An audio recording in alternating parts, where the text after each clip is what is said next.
africaine d'aviation eza na esengo ya koyebisa bino bofongwami ya babiro na ye mpo na Kinshasa. Bokoki komona biso na commune ya Gombe, na boulevard du 30 juin na direction commerciale na biso, na avenue Équateur immeuble Itimiri pene ya Planète J na Gombe, na galerie marchand ya Pullman Hotel Grand Hotel ya Kinshasa pene ya Triumph, na Matonge toza na avenue Kasavubu na commune ya Kalamu, to na route poids lourd na Bia mosika te na pont Matete na direction générale na biso. Pona koyeba mingi bobenga biso na 082 000 26 00 to na 082 000 26 01 to bo visiter site web na biso na www.caacongo.com. CAA mfumu ya mapa. Esango pour vous ébeler le bossa ba téléviseur na bino pona kolanda info lingala journal ya peuple pona peuple à quelques heures ya fin ya mission na ye na Goma jeudi 8 octobre mokonzi mboka Félix Antoine Tshisekedi Tshilombo ya sala qui point de presse wa pepai a évoqué qui ba sujet sécuritaire. Michael Bristoto reportage. Depuis Goma, chef-lieu ya Nord Kivu na Est ya République démocratique du Congo et si kazalaki ko séjourner chef de l'État président de la République Félix Antoine Tshisekedi Tshilombo a salaki point de presse mokola jeudi 8 octobre 2020 wapie pa ya lobela ki likambo etali sécurité pe kimia liboso a lobela ki situation ya commune rurale ya Minembwe kuna epai wapi le 28 septembre leki bourgmestre moko azalaka installé na tango yo caravane ya paix elekaka kuna na mboka ya Fizi territoire oyo depuis batango moko eza ko vivre ba conflit kuba intercommunautaire na province ya Sud Kivu. Boye mokonzi ya mboka Félix Antoine Tshisekedi Tshilombo azui mokano to décision ya kolongola ba décision nyonso oyo ezomaki kuna na boende commission moko ba expert scientifique et mis en place selon décision ya mokonzi ya mboka ba expert yango bakozala ba non originaire ya Sud Kivu kasi bako travailler avec appui ya ba autochtone ndenge mokonzi ya mboka annonsaki yango pe à mettre en garde moto nyonso akoluka kosala campagne ya manipulation ya population. Lisusu mokonzi ya mboka alobelaki ba opération ya désarmement, démobilisation pe réinsertion communautaire DDR na mokuse ya ba ex-combattant. Félix Tshisekedi alobi atieli yango mayele kutu atalisi que esi azui financement moko ya 50 millions de dollars pour na ba opération peut annoncer que coordinateur moko ya programme DDRC a cause la nommé Mikolo Ezali Koya. Boye mokonzi ya mboka atalisi ferme volonté na ye ya kozongisa kimia na Est ya République démocratique du Congo pe akwa implanter Mikolo Ezali Koya quartier général na ye kuna question ya kolande la situation au de plus près. Et sengeli boye balisusu ke na 3e jour ya visite na ye na Goma, chef de l'État akenda ki ko réconforter population à Sake à 25 km ya ville ya Goma na territoire ya Masisi oyo bazalaki victime ba inondation ya mbula une semaine eleki na rivière ya Kairi. 14 personnes bakufaki na pont oyo eza na kombo moko pe ememaki na bangombe. Chef de l'État a profité ki pe ko inspecter ba travaux ya construction ya pont Kaira. La chambre basse, il y a parlement plénière et ça a été organisé le jeudi 8 octobre. Tout le monde est ministre chargé. Il y a personne vivant avec handicap qui est exposé à la ratification de la charte africaine aux droits de l'homme. Michael Bristoto, Benjamin Boulembi, 2022.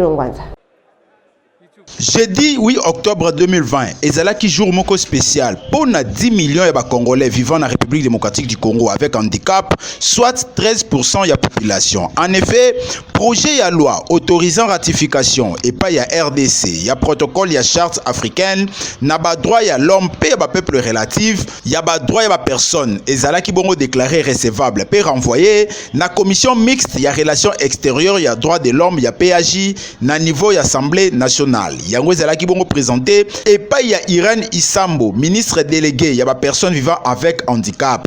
Protocole oyo ezalaki bongo constitué local grand instrument juridique oyo République démocratique du Congo et ko disposer na sous-région oyo et ko permettre meilleure inclusion ya population na ye na mobilité moko réduite. Irène Isambo, numéro 1 ya ministère ya personne vivant avec handicap na République démocratique du Congo, ayebaki bongo ko saluer implication ya Assemblée nationale international na ba effort oyo et ko permettre République démocratique du Congo ya ko se conformer na ba exigence internationale. Na mikolo ezali koya commission mixte et kozala bongo liboso ya plénière pona ko approfondir instrument oyo. Ensuite ba examina ki bongo rapport ya commission mixte na oyo etali proposition ya loi portant protection pe promotion ya ba droit ya handicap. Quelques réponses na ba préoccupation ya ba députés nationaux ezalaki bongo rencontrer ba réponse appropriée de la part ya deux commissions mixtes oyo. Bosimba ki plénière ya le 15 octobre 2020 oyo ezali koya et kozala bongo examen ya article par article ya proposition ya loi oyo et comme déjà na point ya kozala adopté et sengeli koyeba ke des motions d'information ya ngonde clôtura ki plénière oyo ya jeudi 8 octobre 2020 ezalaki bongo conflit ya limite de terre entre deux provinces ya Chopo pe na Maniema. Bambula ya makasi o ebetaki mikolo eleki esalaki ba dégâts ya bandaku ebele na sud Ubangi, sans oublier noyade ya 200 voyageurs. Na Congo central boyebake Denis Nyakiro Tshisekedi alekanaki bongo na hôpital militaire ya Kitona na hôpital général ya Mwanda pe na maternité ya Vulumba. Kolanda reportage oyo. Hôpital militaire ya Kitona, structure ya liboso ya koyamba présidente ya fondation Denis Nyakiro Tshisekedi na mission na Congo central, référence nationale pour la formation ya ba militaire na hôpital oyo bazali na ba médicaux spécialisés. Après que ça la visite guidée na ba installation na maternité pe na pédiatrie de first lady azwaki moment ya intimité na ba maman pe bana azwi bana na maboko moment instant maternel akukaki kokanga motema te touché na baka mosusu oyo esengaki soutien. Denis Nyakiro Tshisekedi a ordonné que baka grave nyonso oyo bazwa bango en charge na fondation Denis Nyakiro ayaki maboko pamba te bakisi bamusi ya kolalela biloko ya kolia ba vivre yango epesamaki na ba responsable pe basi ya ba militaire oyo bayaki ebele. Première dame afutaki pe ba frais ya hospitalisation ya basi pe bana oyo bazalaki na makoki te. Maternité ya Vulumba pe hôpital général ya Mwanda bango pe bazalaki épargné te na geste ya générosité.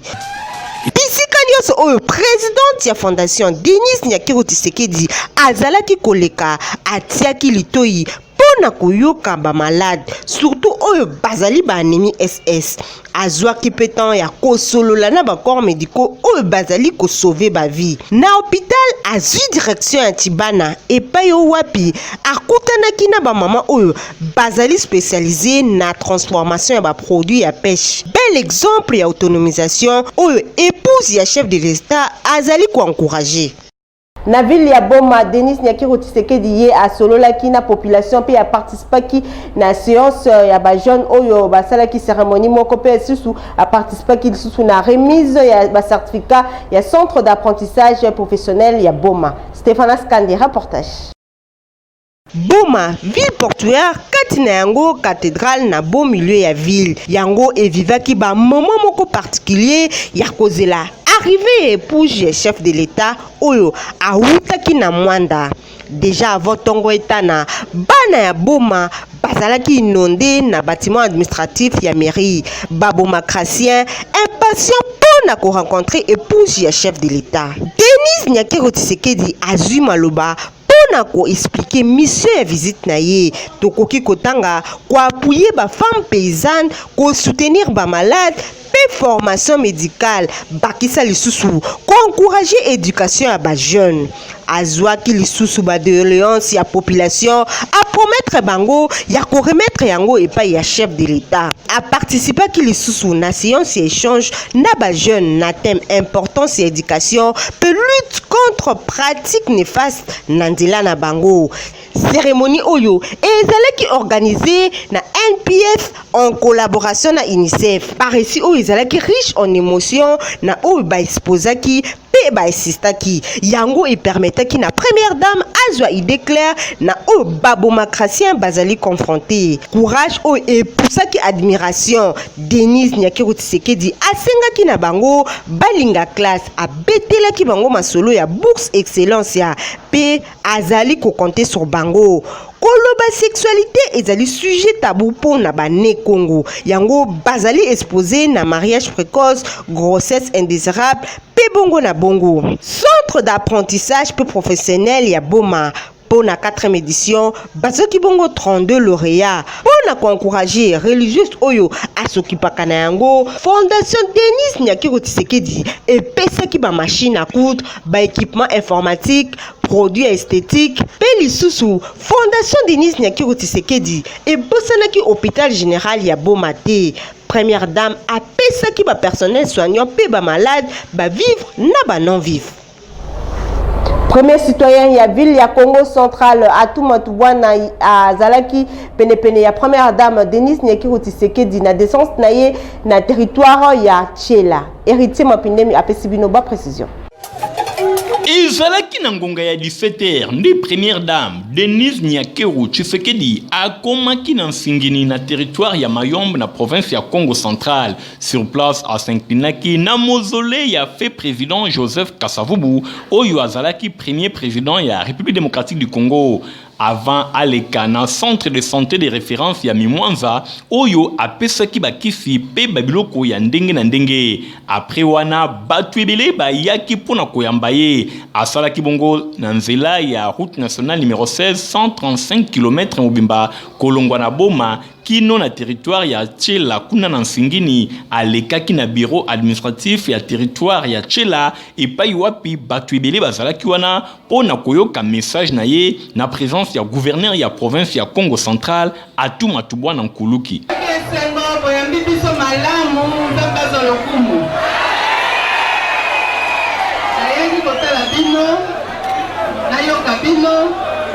Natala ndenge bozovanda na memela papa mokonzi nayekonga moko te nayela mwana bino gouverneur atu na territoire ya Tchela kuna première dame Denis Nyakiro Tshisekedi azalaki soumise na cérémonie moko coutumière ya makasi selon tradition Congo epai ba chef coutumier ya ndenge na ndenge. Na sima ya cérémonie coutumière oyo azongaki lisusu na mausolée ya fait président Joseph Kasavubu pona ko déposer ba gerbe de fleurs. Bosimba ke depuis le 29 juin et le kaka des chefs de l'État Félix Antoine Tshisekedi Tshilombo a élevé Joseph Kasavubu na rang ya héros national. Tebeta Basolo Mususu ministre provincial et intérieur Sam Leka Sampi ye a Salaki Mikoleleki visite na marché à liberté wa pepai a sololaki na responsable ya marché oyo Michael Bristoto dans moi. Aza toujours na terrain, Aza Kolembate l'infatigable ministre provincial et intérieur sécurité et justice affaires coutumières Mwana Mboka Sam Leka Sampi azalaki mikolo eleki na partie est ya ville province ya Kinshasa précisément na marché à liberté na commune ya Masina wapepa kene kosolola na ba responsable ya marché oyo et sengeli koyeba que depuis Sam Leka Sampi l'infatigable azwa bokonzi na ye akoma ministre intérieur atikala nanu kokoma kuna te boye ezalaki pona mbala liboso kosala visite oyo question ya kotala nyonso oyo eza koleka kuna na marché à liberté pe ba projet oyo baza nango surtout pona bolamu ya bateki nyonso oyo batekaka na marché à liberté. Na miko info lingala boyoka moko ministre provincial et intérieur Mwana Mboka Sam Leka Sampi. Lingaki d'abord nakutana na ba responsable ya marché pona yeba ndenge nini baza ko gérer marché na bango. Nazui ba problème ebele na réunion ba lobelinga makambo ebele baza pena ba projet ebele na kanisi na ba jour à venir ba projet ba yutuko yebisanga ba ko appliquer yango et vous allez toujours pour l'intérêt de la population. Mais ba soulever un problème moko ou étali salubrité, ba poser un sous problème ou étali insécurité. Mais pour la insécurité ba lobby, baza appuyé par la police, na ba service de sécurité msous. Yango ntezo pesa ke mikolo yo makambo ya mabeza ko sala na marché ezali sous mingi te. Esengeli koyeba que visite oyo ezalaki penza kitoko pona bakambi ya marché à liberté po basepelaki makasi en tout cas komona numéro 1 ya sécurité ya ville province ya Kinshasa ye moko konyata mabele ya marché à liberté awa na Tchangu en tout cas ezalaki coup de pouce pona bango pe babandi ke mikolo ezali koya makambo ebele ya malamu ekosalema En tout cas, ezalaka nde boye mwana mboka ministre provincial intérieur Sam Leka Sampi oyo bazobenga l'infatigable mosala eza kitoko. Fondation Mapon, il y a sénateur Augustin Matata Ponyo, qui visite l'ambassadeur Sédois na République démocratique du Congo, Henrique, Oyo Azalaki na séjour na province ya Maniema, Nadine Sona, Michael Bostoto, Karine Mbemibinda. Ambassadeur ya Suède na RDC Henrique Rasbrown azalaki en séjour na province ya Maniema na ville ya Kindu kuna akutanaki pe asololaki na sénateur Matata Ponyo Mapon esengeli koyeba ke masolo na bango etournaki mingi autour ya inauguration ya centre de santé ya Mikonde boyeba pe bosimba ke bokutani oyo esalemaki après que Matata Ponyo Mapon l'incarnation de l'intelligence, la race des génies, a réussi qui mo bangé na plaidoyer pour na botongami ya centre de santé Oyo. Boye président ya fondation Mapon, Augustin Matata Ponyo Mapon, a faire visiter qui ba hôte na ye ba différents ouvrages ya fondation. Nyonso e bandaki na centre de santé Lumbulumbu. Kuna diplomate suédois, azwa ki explication ya médecin directeur Simanango Henri Keranz Simanango Henri Keranz Brom na délégation na ye ba visita ki ba bâtiment ya complexe scolaire Mapon pe ba sukisaki na université Mapon pe ba sukisaki na université Mapon na amphithéâtre pe na laboratoire asukisaki ko signer livre d'or liboso ya recteur ya université pe a félicitaki makasi sens patriotique ya président ya fondation Mapon pe atalisaki ke désormais agence suédoise ya coopération internationale et kobanda kosala na fondation Mapon pona ko appuyer ba initiative na bango nyonso ya délégation ya peuple congolais. Nabandi qui ezalaki penza très intéressant pour tous ceux qui occasion peu plaisir honneur ya kosala tour na université ya bâtiment OYP ya centre hospitalier pe école ezalaki penza motuya pona biso po totala ndenge nini tokoki kosala masolo mikolo ezali koya po totala ndenge nini tokoki kokolaborer pona kotombola misala oyo eza kosala maawa bosimba ke pe avant ambassadeur suédois a inauguré na Kindu commune Alunguli centre de santé oyo etongami na fondation Mapon sous financement ya gouvernement suédois via agence na bango ya coopération internationale. Compagnie africaine d'aviation Fly CAA aza kote kababiye pour na destination ya son reportage. Fly CAA compagnie africaine d'aviation amemeli bino zamba ya ba destination oyo bokoki ko voyager na étendue mobimba ya RDC bozana Kinshasa, Lubumbashi, Goma, Mbujimai, Kananga, Mbandaka, Kalemi, Bukavu, Beni, Bunia pe Kisangani. Pona bino nyonso bolingi ko voyager na ba destination oyo CAA apesi bino possibilité wana à travers Rwenze ya ba fréquence pour bo voyager na tranquillité. Bakisa ba condition de voyage hors du commun. Loko la Lubumbashi 5 fois mokoka na semaine, Goma 4 fois na semaine, Mbujimai 5 fois na semaine, Pembandaka 2 fois par semaine.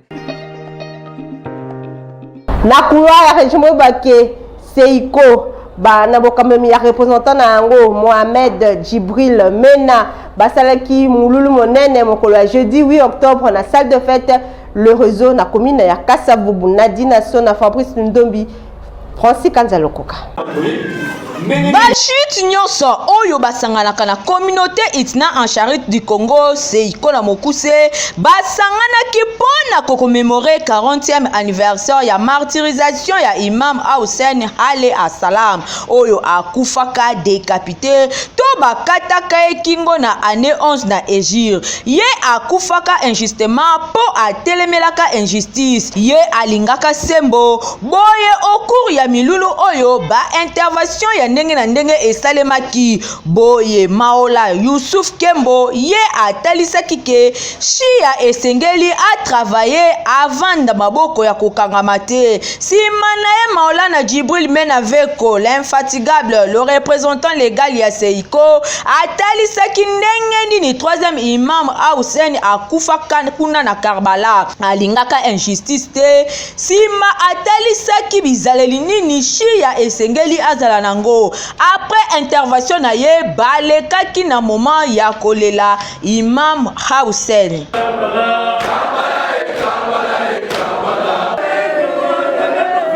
Boyo kana tourna ye Maolana Djibril mène avec l'infatigable ndenge asololi 40 jours de kokilelo na lolenge bomomaki na Karbala et que ezalaki tragédie moko na islam ya munene et que baboma successeur ya Thomas Muhammad sallallahu alayhi wa alihi po alingi mabongisi na kati ya société islamique wana. Alors yango wana lelo ezali mokolo ya 40e journée na ye ndio ko fêter yango to célébrer yango na mawa penza na suka ya milulu prière et salemaki ezalaki pona kosukisa événement commémoratif oyo ya 40e anniversaire ya Arbaï to martyrisation ya Imam Hussein. Inscription eza koko bana itemat ndolo bokene ko s'inscrire. Stéphane Skande reportage. Eye yango yo pona bino ba parents olingi mwana na yo atanga na ekole kitoko avandisa technique oyo eza plus pratique tala esika oyo eza indiqué yango yo di Itemat Ndolo Institut technique de météorologie, aviation et télécommunication. Mo banque na école d'application ya Istandolo. Inscription ezo salema ofele. Awa pratique na pratique. Institution pilote des enseignements techniques. Bazan na première séoti na 6e des humanités. Ba professeur obaza awa engaye. Bongo etonda na nenga kosakana te. Formation de qualité na Itemat Ndolo boko kuta ba section oyo. Aviation civile, électricité industrielle, paix électronique. Awan électronique bokozwa des options, radiotransmission, paix commutation, sans oublier section ya mécanique générale. Bondi melanga que awa bele vatie la kabango nyonso pona ko garnir formation paix kolendi sengo. Lokola ba pratique ezalaka très régulière awa bazana ba atelier pe balabo pona ko joindre formation na pratique. Bopesa biso confiance toza kopesa mateya oyo ya valeur ya haute facture ndenge na lopoto balobaka sécurité na bango ezali totalement assurée esiliteo pour la sécurité ya bana na bino surtout que mokili mobimba et outi ko connaître pandémie monene ya COVID-19 awa na Itemat Ndolo bavandiseli yango mayele na ndenga kosakana te déjà basali désinfection ya baloko nyonso bakisa ba toilette pe ba bureau nyonso eza prendenge tozolo baboye pona koyamba ba élève nyonso awa na rentrée bondi melanga ke Itemat Ndolo atie accent na ba geste barrière distanciation sociale pe port ya masque awa eza obligatoire. Itemat Ndolo ezomi na kati ya Istandolo na commune ya Barumbu. Bowelisa déjà inscription eza ofele oyoki ofele di. Masere ya DV Loterie esi e bandi Cyber Eric eza kozela bino pona kobeta DV Loterie Tom Mwabi Nadina Suna.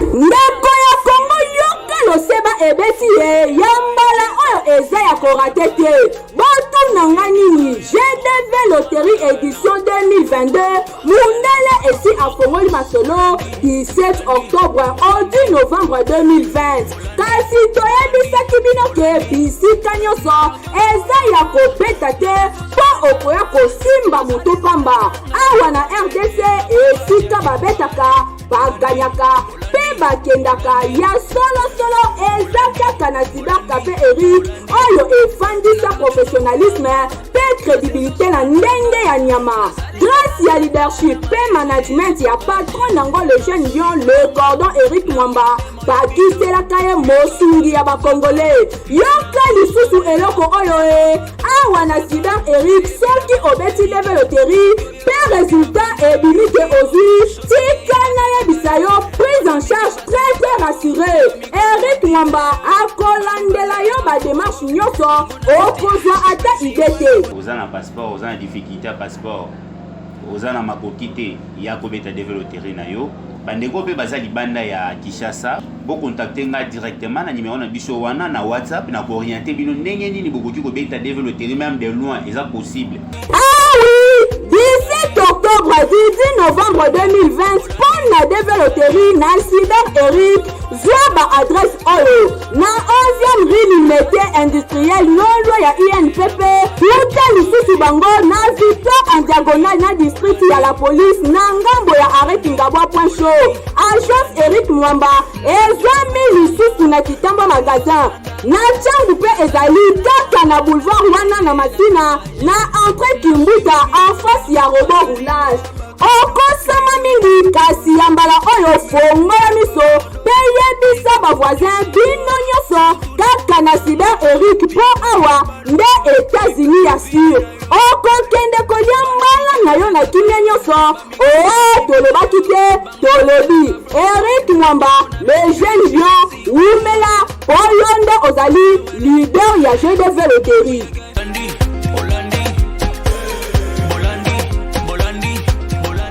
L'université chrétienne catholique dans Akam Baza Kosala déjà l'inscription pour l'année académique 2020-2021. Karine Mbemebinda, Michael Bristout.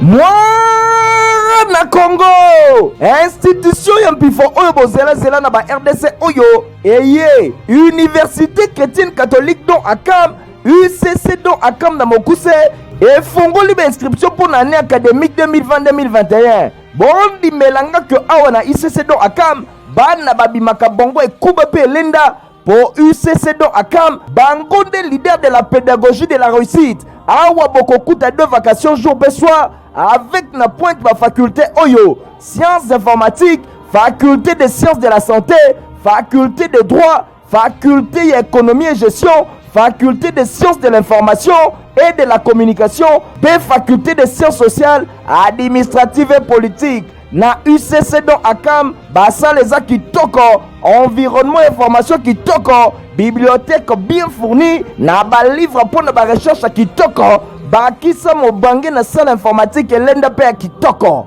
Les universités où ils ont prôné beaucoup plus pédagogie à réussite. Ma pédagogie à réussite, tout le monde a beaucoup plus de points positifs aux étudiants à Bisso Bazanango. Il a pris à Moukier au requis aux enseignements de qualité. Bon, Welissa déjà pour ban na bazako ya komi komisaka déjà on a ICC do Akam pour a barboli ba frais académiques na G100 $ ya pamba, GDPG 350 $, PL 1 L2 180 $ ya pamba. Ya boye boko kuta nulle part ailleurs. Mon UCC do Akam na arrêt dépôt avenue Bypass numéro 26 commune Selembao to na arrêt Liolo avenue Congo numéro 3 commune Mongafula to pe lisusu na arrêt interface bâtiment les Pauliniens. UCC do Akam université bana Congo leader. Misala ezako continue kitoko grâce à Safikas ba reporter info lingala ba beta kituro na so de mouton ya mokali ba ko faire découvrir bino yango. Expérience pe savoir faire na bango ezala kali susu ya kolobate pe ya kolakisa kutu te po bazako beta pe ko papola bulo neti na film na système ya machine madaka daka ndenge bokoki komona ba ingénieur ba vandiseli yango mayele ba na changu bazako constater ndenge so de mouton oya mokali ezako avancer na vitesse incroyable ya Android bino moko bo remarqué déjà na likolo na plateau nyonso esili kitoko batie déjà goudron veut dire ba asphalté déjà séparateur evandi kitoko ba glissier kutu kolobate po esi etiama na tongo et bongo ba rampe to partie montante o etali marché à liberté wana pe boulot et beta minette na film nyonso eza déjà asphalté kitoko séparateur evandi kitoko